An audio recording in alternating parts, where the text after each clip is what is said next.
All right, y'all, back at Rolling Martin Unfiltered. Let's talk about the issue in New Iberia, folks. 30,000 people live there. They're really from the end of an oil boom. And, there's a sheriff there, Louis Ackle, who was acquitted in 2016 of charges. He directed a squad of drug deputies in beatings, false arrests, and lies to cover it all up. Yes, mostly at black people. At the trial, one of his deputies told a federal judge that the sheriff bragged often that he had once jumped out of a dumpster and fatally shot 3 niggers doing a sting against violent heroin dealers in New Orleans, then escaped suspicion by handing investigators a clean weapon. No shock. That's a new Iberia. All right, folks. Again, so what you're dealing with here is largely black town where people say they do not trust the cops at all. Joining us right now is Khadija Asada Rashad, a community activist who grew up in New Iberia. Khadija, when you hear these kind of stories, it's crazy, but unfortunately for small towns in Louisiana, in Texas, in Mississippi, in Alabama, this is the reality when you're black. Yes, sir, definitely, particularly in our Iberia parish. And so, is Ackle? Is he still sheriff? Is he no longer there? What are the conditions like in New Iberia now? The conditions are the same. He is still sheriff. At the end of this year, it would be his last term being sheriff. We have tried to recall him a couple of times. That was not successful. And as we speak right now, he's still sheriff of Iberia Parish. And when you think about that, when people talk about relations between police officers and communities, this is a prime example. If you're living there, you're not talking to this sheriff's office. You're not interacting with these cops because you can't trust them. Correct. You definitely can't trust them. And the trust level is from the high up. If indeed, not if indeed, since indeed he was found not guilty of all the charges that was labeled up, then what does that say to those that's under him? You got to remember for the last 10 years, Iberia Parish taxpayers, the taxpayers had paid a total of $23,000 a month. And it came out for the last 10 years, $2.8 million. And that's not to say some still ongoing cases as we speak now. And so, what's next for you and other community activists? What are y'all doing? What help do you need? Well, we really wish that we could actually get another recall instead of just having him with a clean slate. The clean slate let us know that if you're white with power and he has the most highest power in existence here in the state of Louisiana, because our governor, John Bell Edwards, he could have automatically got rid of Sheriff Ackle just behind all of the corruption that has been going on from the hierarchy here in Iberia Parish. Well, this certainly is just beyond shameful, and it explains why a lot of people, whether you talk about New Iberia or Chicago, have bad relations with police officers. Because, frankly, if you can't trust law enforcement, then when it comes to any of this, you definitely can't trust them with your life. Yes, and that's absolutely the truth. If you see right here, this is a picture of Michael Jones. Michael Jones was hog-tied, beaten, and killed in Iberia Parish jail. Michael Jones' family received only $61,000. $61,000. And mind you, 33% went to his attorney. And yet a dog that was killed, the owners received almost $70,000. So it just goes to show you the complete hypocrisy here. And nobody is really speaking out. When I say nobody's really speaking out, I mean those that's in power. You have representatives, you have councilmen, we have the mayor. You have all of these people that's in power that don't say jack anything. And it's been going on. It's just not something that just started. If you're white, you're a male in Iberia Parish, you could do just about anything. Mm. Well, Khadijah, look, we certainly appreciate you joining us and bringing this to light as well. And so, anything that there happens, give us a call. And we're glad to have you back.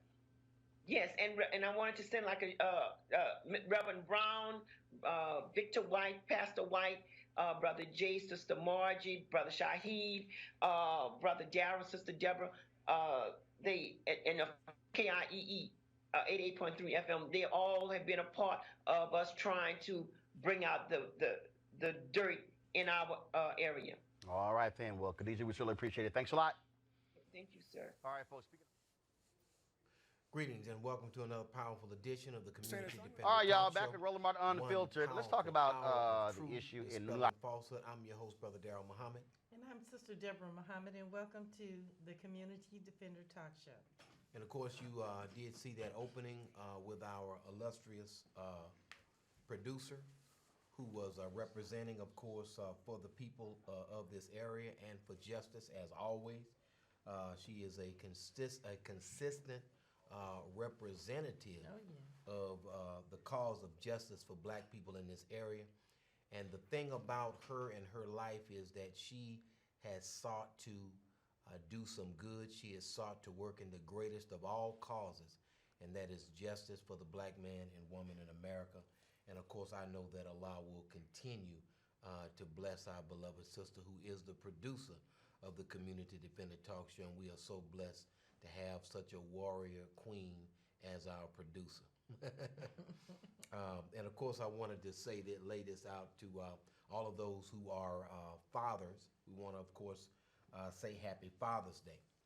Now, every day is Father's Day, and for those who strive to put something of good into our children, those of us who sacrifice to make sure that the refrigerator has some milk and some eggs in it for the children, to make sure that the lights stay on, those of us who sometimes with great pain to ourselves and oftentimes maybe not always appreciated as much as we should be, but just understand, as the scripture says, that God sees and God hears all things. And so just continue to struggle and strive to be there in our families' lives, because the black man is under attack. And I want to say this to the black woman: don't let situations and circumstances cause you to go for the okie doke of being separated from your black man, which means being separated from that black father that is so necessary. That wonderful black mother and black father go hand in hand. So I wanted to lay that out there right quick. And we're going to be speaking on the topic, Sister Deborah, of they are showing their hand. Mm-hmm. The they is a plural pronoun, but we're going to break it all the way down such that there's no ambiguity, okay? White folks are the they. White America is the they. And they are showing their hand. The election of Donald Trump, an open racist, lets you know that white America is showing its hand. It's not a question of how these people are rolling. We don't have to be confused. That's right. Now, I understand that there are a few so-called liberals or moderates here and there throughout the country, but 70% of the white electorate is racist. Mm-hmm. Just straight up. I mean, if you voted for Donald Trump, you're racist. And the bottom line of it is, if you voted for Donald Trump and you're black, you're a straight up Tom. It's just what it is. So clear lines of distinction have to be drawn. All of this ambiguity of, well, can't somebody black have a difference of opinion? I mean, why do we jump on preachers who have a difference of opinion? No, when you advocate for the enemy of our people, when you advocate for policies which are detrimental to our people from a cause and effect understanding, you are in fact a Tom. You understand? And when you buck jump and buck dance and you scratch where you don't itch and you laugh at things that are not funny so that you can get along with white folks, you are in fact selling your soul for what the Honorable Elijah Muhammad called a mess of porridge. And that's just what you're doing. Of course, we are grateful to Almighty God Allah that He has seen fit to bring our beloved brother and friend back from the holy city of Mecca, Yes. the Honorable LUS Farrakhan, where he was received by the Muslim world as a head of state, representing all of our people here in America, and doing an excellent job of bringing the message of justice to all. And of course, there were millions of Muslims in the city of Mecca for Umrah and for the last days of the blessed month of Ramadan. And when I tell you, they literally were all around the Honorable Minister LUS Farrakhan. So when people say, I don't know if they're accepted in them, no, let me tell you something. The Honorable Minister LUS Farrakhan is famous throughout the earth. That's right. As a Muslim and as somebody who speaks justice. And people wonder why or how he's able to survive speaking like he speaks. And it is because, as the Holy Quran says, that I am with you. And this is what God told his prophets. He said, I am with you. I see and I hear. And that's all we have to roll with when we speak for justice, is to know that God is with us. And if we remain quiet, then when we die, we die the death of an insignificant Negro. That nobody can say anything about you. They have to make up a life that you never lived. So my thing of it is, you're going to die anyway. You might as well die for something rather than just waiting until you have a heart attack, waiting until you have a stroke. That's right. Waiting until the evil accident of time takes you out because you are too afraid to step out on faith and believe in the God that you talk about every Sunday, but yet you're scared to stand for justice. So these are just a couple of things we're going to lay out. They are showing their hand. Another black man found hanging from a tree in Mississippi. A rapper who's asleep in his car, who, as the police walk up to him, they yell at him, "Don't move," and he's asleep. And they just open fire. Some 52 bullets in 3.5 seconds. And then after they get through firing 50 bullets, look what they say to a corpse. "Show us your hands. Show us your hands." And then the other demon with a badge says, "Oh, he's not responding." This is the callous way that they treat you. So, I mean, I would have a question for anybody who's in the military. The question would be, what the hell are you fighting for? Since it's not justice for your people, obviously, what the hell are you doing? I mean, I would be interested to know, what is your reasoning for being in Afghanistan when you can get shot in the head at the drive-thru by a white cop and nothing happened? When your people do not have equal protection under the law that's supposed to be guaranteed by the 14th Amendment. What in the world are we doing? And why aren't we leveraging? The U.S. military is 20% black. 20% black. We're 13% of the population. And we're 13% of the population. But that's amazing that we are donning the uniform of a nation that has a stated policy objective, which is a matter of public record, to reduce the population of black people on the earth. So you're fighting for a nation whose stated policy objective is less of you. That does not make any sense to me. And I would be interested to hear from somebody who does that as to what is your rationale or reason. Do you just need a job? What are you doing? Because you're certainly not fighting for our freedoms, but you must be fighting for someone else's. So that's just a couple of things I had on my mind initially. I'm going to read something from the Most Honorable Elijah Muhammad, a book which was published in 1965, but which is more relevant today and more true today than it was when it was published in 1965. But Sister Deborah, let's go ahead and open up the floor to our warrior queen, Sister Deborah Muhammad. Go ahead. Well, I would like to also say Happy Father's Day to all the fathers out there. And we thank God for you and all that you do. And we don't really believe in all the stereotypes that they try to put on the black man, because we see you every day. And we know that you all are striving hard to live up to, you know, what the idea of manhood. And so we thank you and want to thank you for all that you do and being a father, and helping those, even those who may have children that needed help. We had friends where the father wasn't present and you stepped in where, as an uncle for the children. So we see you and we thank you for all that you do. So that's all that I'll say at this point, and then we can perhaps get into the subject. Well, white folks are showing their hand. I'm just gonna put it out there. There is no ambiguity about where white America is going. It is moving toward a greater destructive force for black people. It's moving toward war with Iran. We saw this false flag operation, and clearly done by the CIA and the Mossad to attack ships, okay, in the Gulf of Oman. Now I'm gonna say this because what about the video that you sent me? It was dealing with the whole thing. It was on Fox News. Well, you know what? I want to show that video at some point. Okay. On our next show, I want to actually show that video. But in that video, on the Tucker Carlson show, which is not the bastion of liberal ideology by no stretch of the imagination, but on his show, which he's very conservative, he brought someone on, a colonel, who said that Donald Trump should be watching out for a Bay of Tonkin event.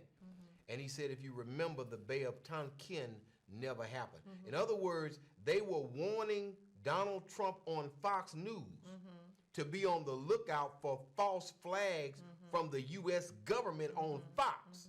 Now, when Fox News says it, you know it's obvious how they're rolling. And Tucker Carlson is very upset that America takes military action with really just an accusation. He has a problem with that. And I would have to agree. I probably wouldn't agree with Tucker Carlson on many things, but on that particular thing, I agree with him on. And he brought somebody on who warned Donald Trump to watch out for that. Now we see the false flag that was warned about months ago on Tucker Carlson happening in the Gulf of Oman. He even called out the neocons. And I thought that was pretty interesting. Well, some of these conservatives love America. Okay? Yeah. Most of them do not. They just love money. But some conservatives, a minority of them, actually love America and see America with unnecessary military action as being detrimental to the country. And their desire to preserve the country causes them to speak out against unnecessary and overly costly military action in favor of the preservation of the nation that they love. But the majority of these conservatives, over 95% of them, are going to roll with whatever war they've never seen a war they didn't like. But here's the thing I wanted to mention. Shinzo Abe, the Japanese prime minister, was in Iran at the same time that this happened.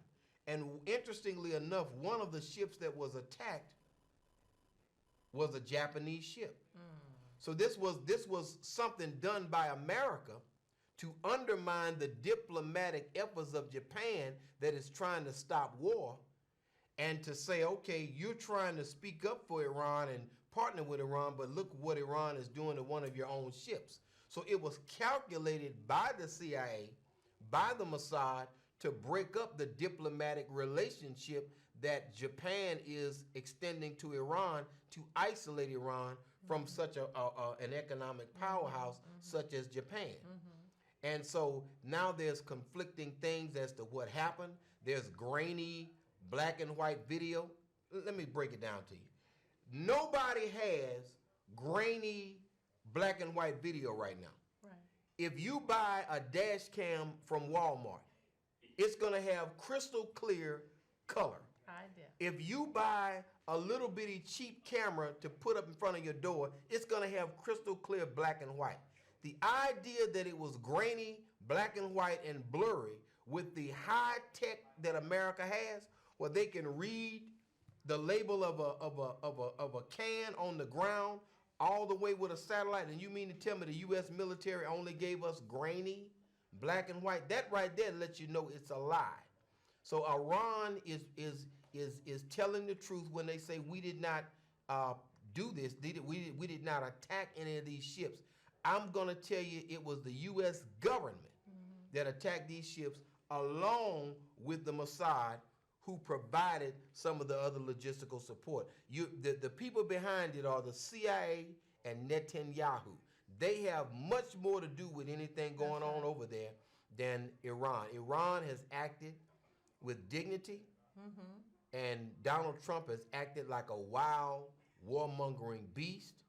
And when you look at their Mohammed Zarif, their foreign minister, a very well-spoken, eloquent man, very intelligent, the way he lays out his case for his country, a very good representative. And he's much more intelligent than Donald Trump or Sarah Huckabee Sanders, who lied so bad until she just had to shut down the White House briefing room for 3 months and then resigned because she was found to be making up stuff, just like her boss, Donald Trump, was making up stuff, just like George Bush just made up weapons of mass destruction. People make up things. And as the final call printed years ago, where it says they lied, and it had Donald Trump, it had George Bush and Dick Cheney on there. It says they lied. Then it had a bunch of pictures of people, and it said, and they died. So these people are going to do the same play again. And as long as the play works, as long as the play continues to work, they're gonna continue to work it. If running 2 wideouts and with the option continues to work, they're gonna continue to run that play. It's only when you stop that play that they then have to shut that play down and maybe try to figure out how to work something different. But this same play of lying and demonizing is continuing to work, and the American people continue to fall for it. But I'm seeing signs of an elevated consciousness, even on Fox News, when somebody like Tucker Carlson warns America about a false flag operation from the U.S. government on Fox. You know it's reached a level of evil where some of those people can't even take it. Go ahead and call you on the air with the community defender. Yeah, good evening, Sister Deborah, and good evening, Brother Darrell, and happy Father's Day to you. Yes, sir. You as well, my brother. Yeah, well, we are fathers every day. Ever since we had our firstborn, we was fathers. So, but I respect what they want to do for a special day. So we fathers every day.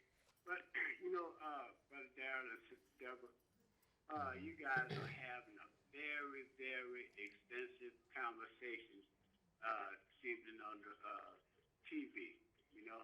And I appreciate that. When George Bush was president, he created a war that wasn't. And when he created that war, everybody went and voted for him for a second term because they said, oh, he started, let him finish.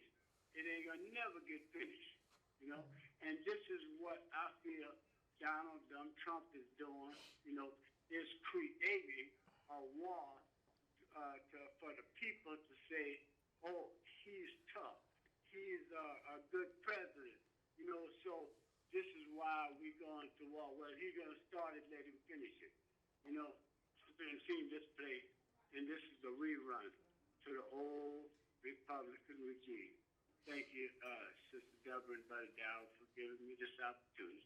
Thank you, my brother. And the caller makes an excellent point that, in fact, it's presidents usually are reelected in the middle of wars. That's right. And that's just the bottom line with it. And he's willing to kill hundreds of thousands of people to get reelected. Well, I think that part of it is also with Donald Trump. If you look at, because when he ran for president, and he was at one of the rallies, and he said that he believed that they made a mistake of having a war before You remember he made that comment, and so now that they're beating the war drums to go into Iran, even with them dropping the mother of bombs on the Syrian air, was it Syria or Afghanistan? It was Afghanistan. Yeah, Afghanistan.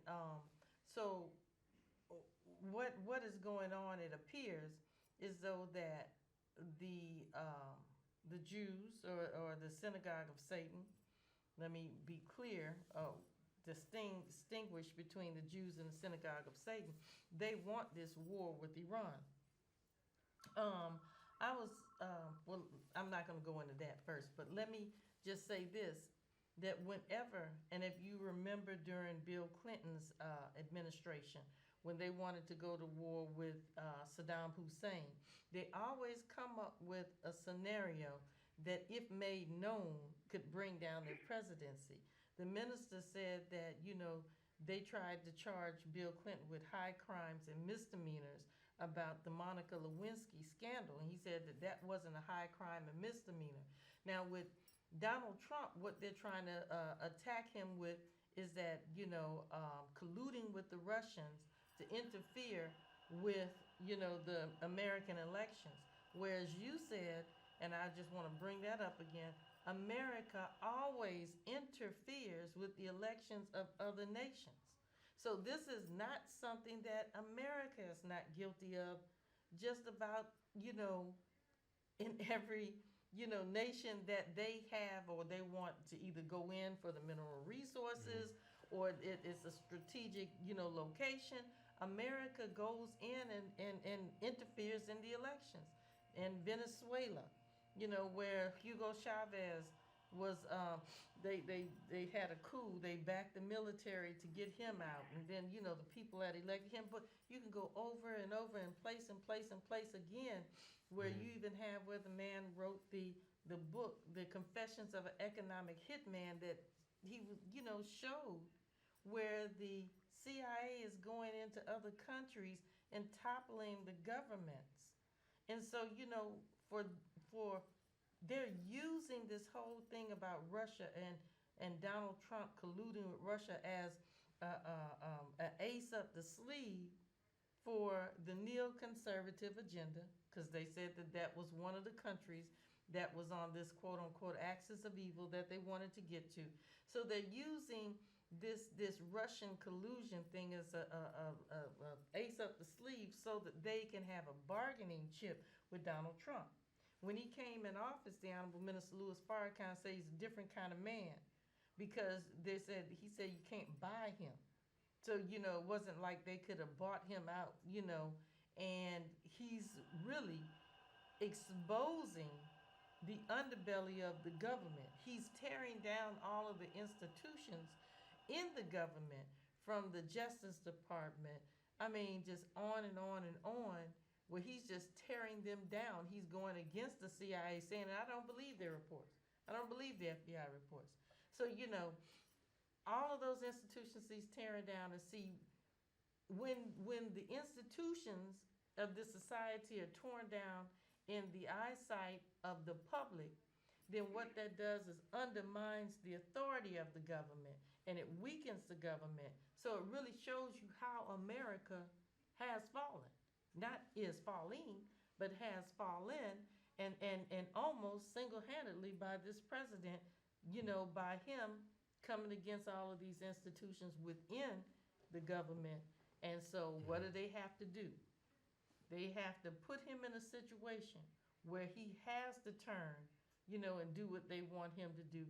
I'm not sure whether or not he just wants to have a second term, but I think that he would probably like to keep his daughter out of jail, and maybe not, after he gets out of office, somehow gets brought up on charges or something like that. I don't know.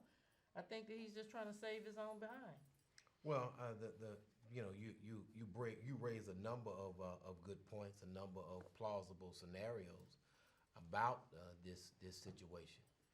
But the thing is that the Israel lobby, Israel wants war with Iran, and Israel wanted war with Iraq. And most of the time, through propaganda, Israel gets usually what it wants. That's right. more so than you or I get what we may want, and we live here. Taxpayers. Of course, we find out that America spends billions of dollars on oil subsidies, 10 times more on oil subsidies than it spends on education. And that's problematic, especially when the oil industry is already highly profitable and That's doesn't right. even need That's right. subsidies. So it's interesting that there's no money for you, there's no money for education, no money for health care, and they have to cut Social Security, what they call entitlements. But you and I donate every week. It's called FICA. You see what I'm saying? They take the money out of our check for Social Security, yet they're saying it's an entitlement. Well, we pay for it. But they're taking the money, writing IOUs, and moving and manipulating with paperwork the fact that they have been raiding the Social Security Trust Fund for the past 40 years for their pet projects and wars. And so that's the reason they want to cut grandmama off of her medication, is because they've already spent the money that they were supposed to give to grandmama, even though there was enough taken out for grandmama and grandpa. So that's just what it is. It's the wickedness of a perverted society. But we got a caller.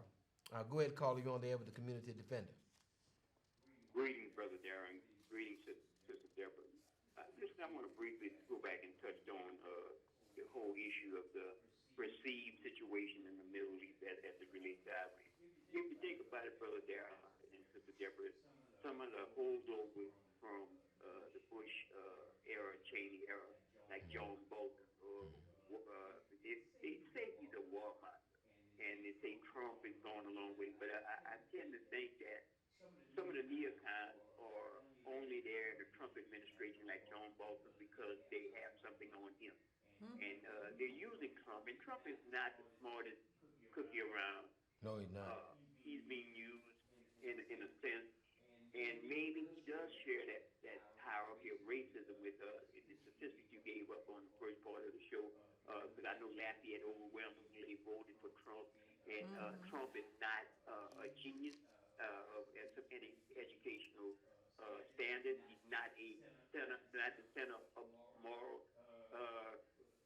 situation, such as a lot of these so-called Christians we have in South Louisiana, and he's not so much of a person who actually cares about running government in a way that government is running, like in the state of Louisiana. I mean, almost like a mafia style. So that's to say the neocon, like John Bolton, is just there to, if he gets a chance to get a shot in, meaning to start a war with Iran, to start a war in Venezuela, to start a war in some part of the country. That's some holdover from the Cheney, Dick Cheney, George Bush thing. And I want to briefly segue, and I'm going to let you. I want to ask your opinion on this. Recently, with all the issue about Facebook and social media, it's been discovered that hundreds, if not thousands, of police officers are involved in these secret Facebook posting dealing with racism and saying all kind of. These are closed groups, and it's been actually when this issue about Facebook came up, some of this data was investigated by several investigative organizations and started to make the rounds, and certain major newspapers are doing stories on this.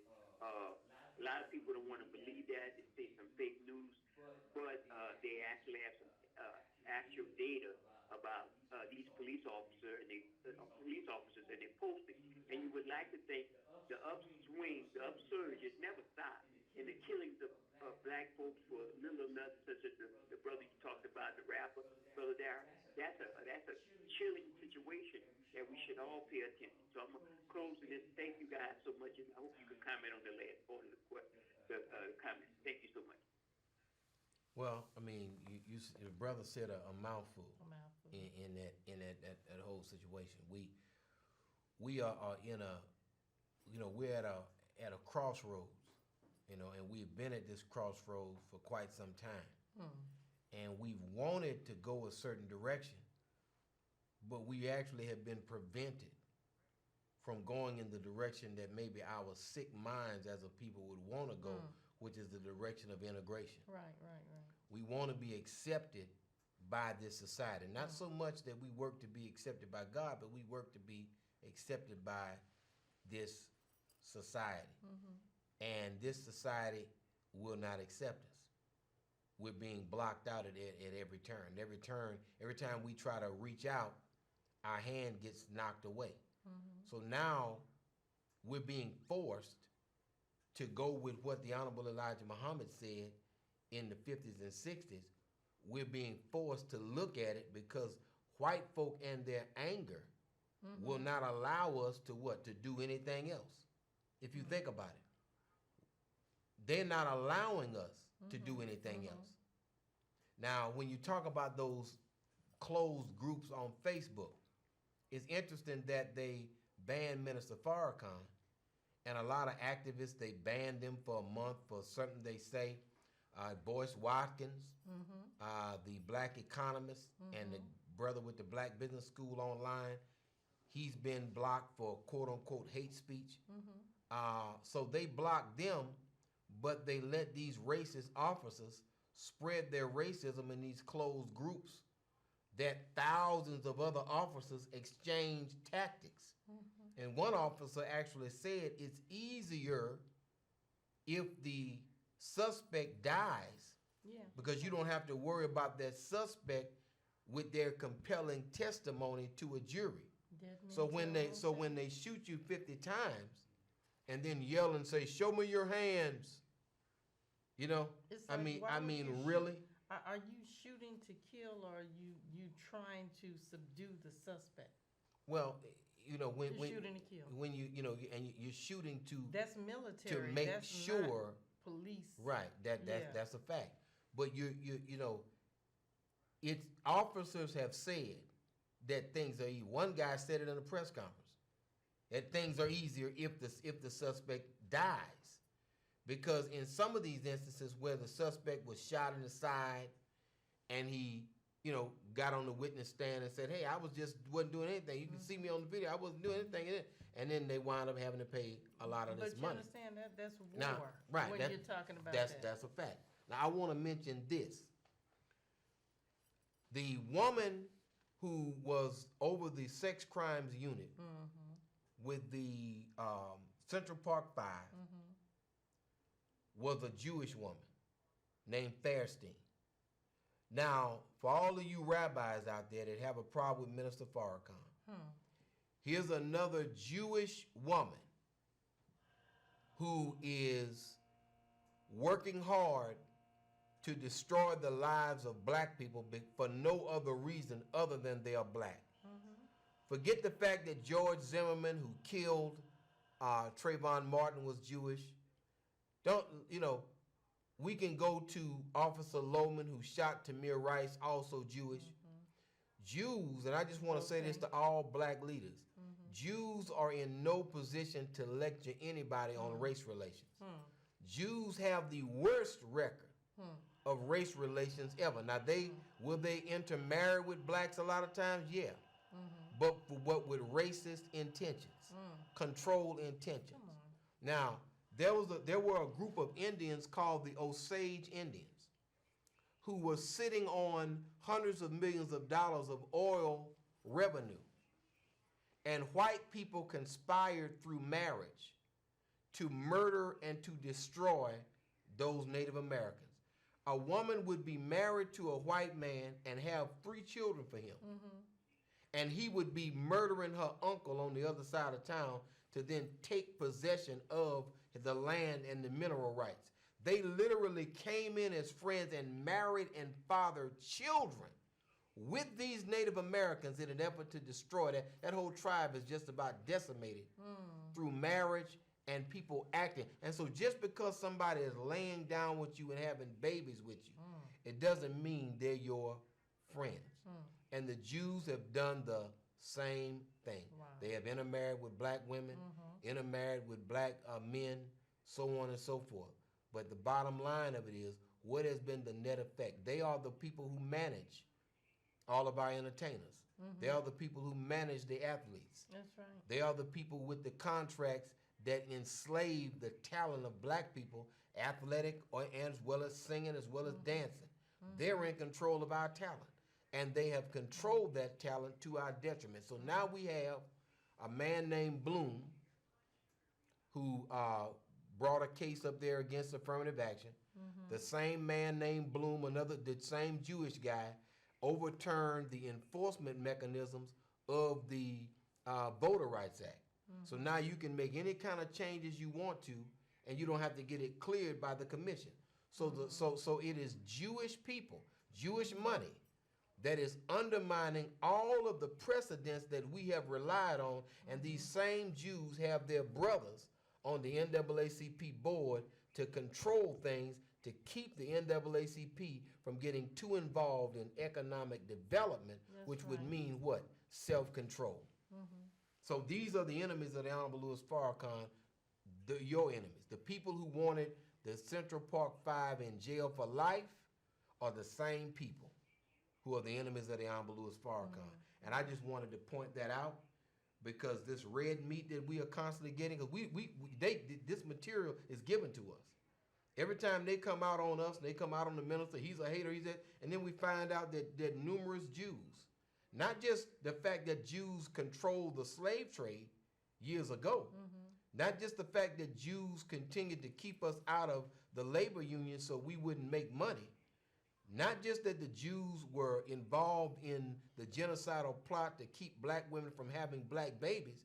All that aside, the Jews are working each and every day to undermine the progress and the success. And who was in the room when the idea of the war on drugs was conceived first? A man named Ehrlichman, who is a Jewish guy. He was the one in the room with Nixon and said we can target them through laws. Okay? We go to Gloria Allred, who attacked Michael Jackson. Every black man whose legacy is attacked, Gloria Allred, whose maiden name is Ehrlich, she's a Jew, is always at the forefront. So I'm laying this out here because this is a pattern. I see a pattern. And the enemies of Farrakhan are the enemies of black people. They're the same people. Yet they come to a cocktail party and say, can't you accept gays? You see? Who's promoting this gay thing? It's these same Jews. And I'm going to tell you like this. We don't need no more gay. The black community does not benefit from the LGBTG, whatever, Q movement. We need black fathers in the home with these black women. We don't need gays. We need men who have a natural desire for women to be fathers of these children. We do not need effeminate men wearing dresses in the black community. That is not something that we need. We need men with bass in their voice, paying bills, handling responsibility. That's right. And working with these boys and giving self-esteem to these young women who feel rejected a lot of time by society because they didn't grow up with their father. That's what we need. LGBTQ is not the agenda for the black man. And the NAACP should be ashamed of itself at the national level for having all of these preachers on its board who know the Bible, and yet the board went with the okie doke, went with the Jews really, and endorsed gay marriage right after Barack Obama endorsed it. Everything Barack Obama did is not right. Everything the NAACP does doesn't mean that black folk have to follow it. The NAACP at the national level is funded primarily by white philanthropy, which means it does what white folk want done. We have to deal with it, that we've been bought and paid for, our leadership has been bought and paid for. And the reason that we have a picture of Farrakhan behind the screen is because we know we got one man that can't be bought. That's right. That can't be compromised. That's right. Everybody else have a price. He said that when he went to Mecca years ago, that somebody brought his son and one of his ministers a bag with money in it. Said it had $1 million cash, and they had asked him about, helping to resolve a conflict that they were having with someone else, and he told them no. He said, I'm not doing this for money. Told him to take that and give it back to him. He can't be bought. He said there was no way that you can trace it. It was in cash. This man his morals are sublime. Absolutely, without a doubt.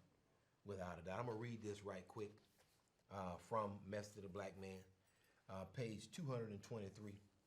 And it's of land and a nation. Okay? Now, I'm going to go ahead on and hold on for a second. We must understand today the importance of acquiring our own. We are no longer a mere handful of people. We are still better than 22 million in population and still increasing. Now we're around 50 million.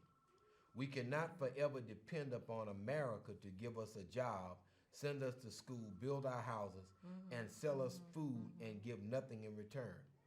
America was not established and chartered with constitutional guarantees for the black man, but for the white man. America was not founded to guarantee the freedom and equality of black men and women, and indeed she is not seeking to grant these privileges to our people today. Okay? If in what other country on this earth will you find 22 million people within the framework of another people's government seeking to become qualified citizens, joyously singing the song of integration? That's right. Our people are the fools of the nations. Integration means self-destruction. And the means of this end is exactly what that is, death and nothing less.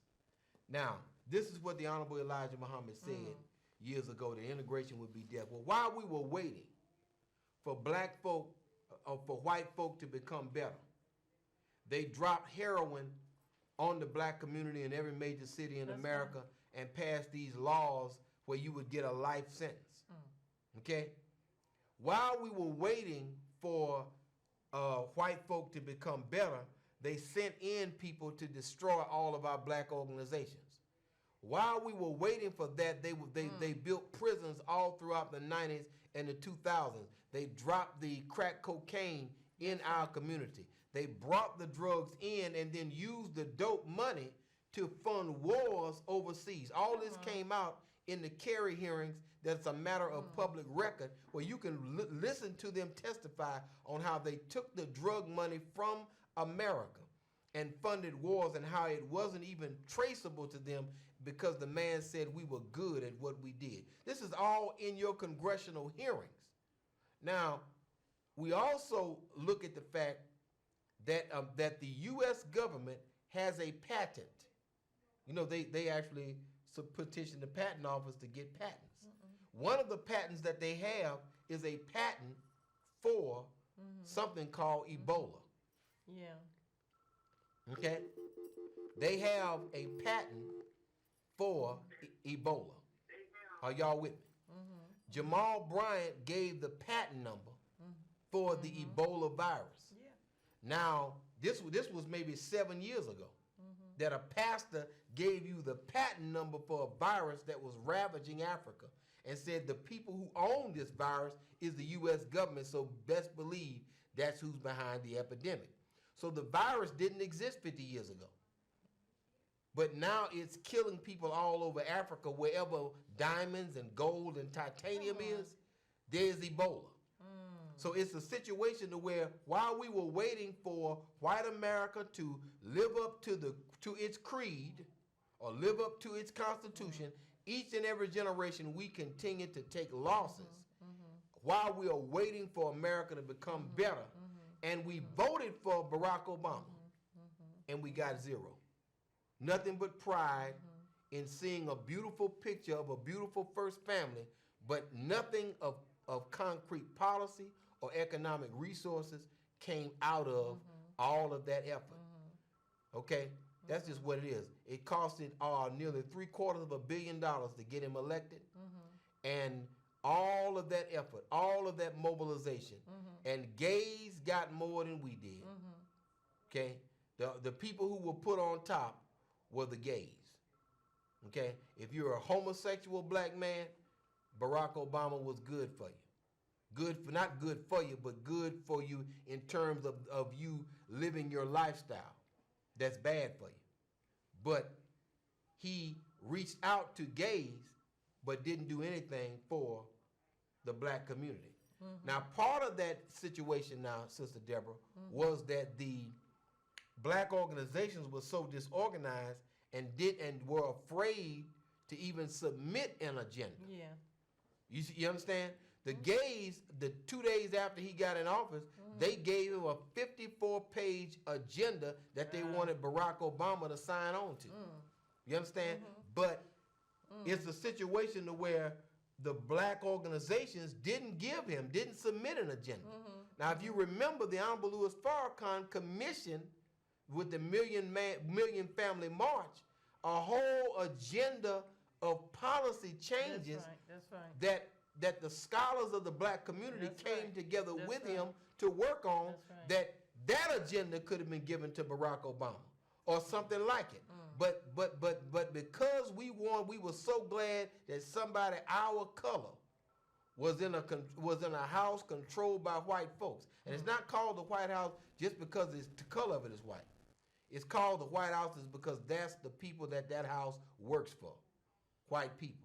And Barack Obama was no exception to the rule.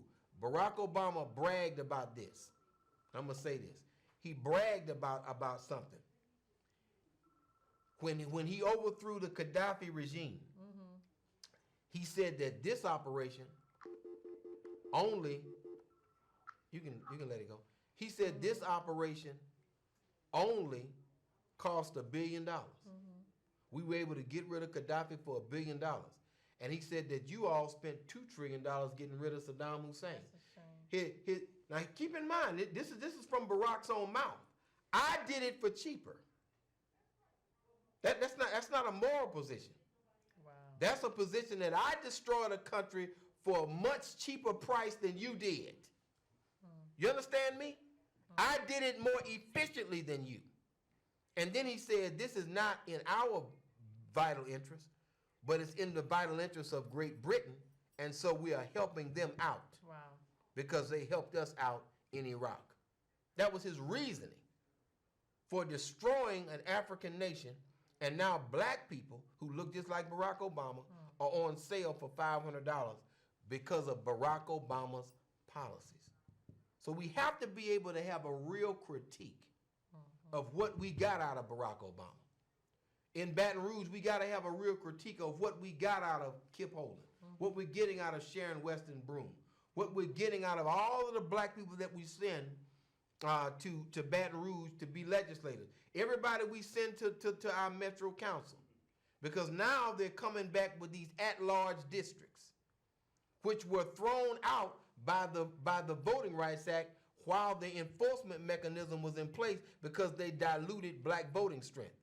Because you could have a majority white parish, which means that what? Whoever runs has to be a part of a majority white electorate. Right. Which means what? That white people gain greater political control when you add at-large districts to a lot of these parishes. Instead of dividing it right equally, and then black people grow in political power because of our population. But when you add the at-large, you're able to extend the power of white folks for another 20 years over the budget due to the fact that you add that at-large district. That's an argument that's going on right now in Baton Rouge. Ms. Collins Lewis is speaking out against it, but the NAACP, I haven't heard from them on that. And they're going to come right here to Lafayette with that crap. Right when you get ready for a tipping point, they're going to change the rules of the game. And because the Jewish guy overturned the Voting Rights Act, and I'm going to say it, the Jewish guy overturned the Voting Rights Act, you don't have a mechanism to stop it right now. And Jews, I'm going to say that again, the guy happens to be Jewish. I don't hate somebody who's a Jew, but I'm just letting you know the same people that are speaking out against Minister Farrakhan are undermining all of your civil rights right now as we speak. That's just a fact. Sister Deborah?